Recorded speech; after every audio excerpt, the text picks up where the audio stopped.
बिस्मिल्लाहिर्रहमानिर्रहीम। अस्सलाम वालेकुम वरहमतुल्लाह। हम गज़ा के पानियों में पहुंचने वाले हैं और दूर दूर से इसराइली मिलिट्री शिप्स वो नजर आने शुरू हो गई। हो सकता है आज रात को हमारे ऊपर वो एक्शन कर ले। आप देख रहे हैं हमने इमरजेंसी हालत के लिए लाइफ जैकेट्स पहने हुए हैं। मेरे मोबाइल को उन्होंने जैम कर लिया है और गुज़िश्ता 36 घंटों से मेरा मोबाइल के जरिए से कोई राब्ता नहीं है। मैं बता देना चाहता हूँ, इसराइल मेरा मोबाइल जैम कर सकता है, गज़ा की तरफ मेरे सफर को जैम नहीं कर सकता। ये मोबाइल अब सिर्फ एक खिलौना बन गया है। मैं इसको फेंक देता हूँ समंदर के अंदर, लेकिन मैं गज़ा की तरफ सफर जारी रखूंगा। मोबाइल के बगैर भी गज़ा की तरफ मेरा सफर जारी रहेगा। मैं सिर्फ पाकिस्तान के अवाम को बता देना चाहता हूँ, अगर आप गज़ा नहीं आ सकते, हम गज़ा आ गए हैं और हम गज़ा जाएंगे। हाँ, ये समंदर की मच्छियां की खुराक हम बन जाए या इसराइली ड्रोन हमारे जिस्म के पुर्जे उड़ाए, लेकिन हम गज़ा की तरफ सफर जारी रखेंगे। अगर आप गज़ा नहीं आ सकते तो इस्लामाबाद में अमरीकी सफारत खाने की तरफ आइए।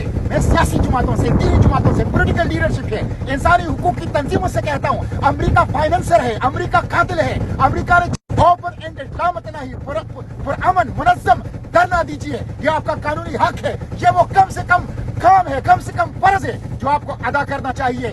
इसलिए मैं तमाम सियासी जमातों, पॉलिटिकल लीडरशिप, इंसानी हुकूक की तंजीमों से कहता हूँ कि वो इस्लामाबाद के अमरीकी एम्बेसी पर पुरअमन लामतनाही धरना दे।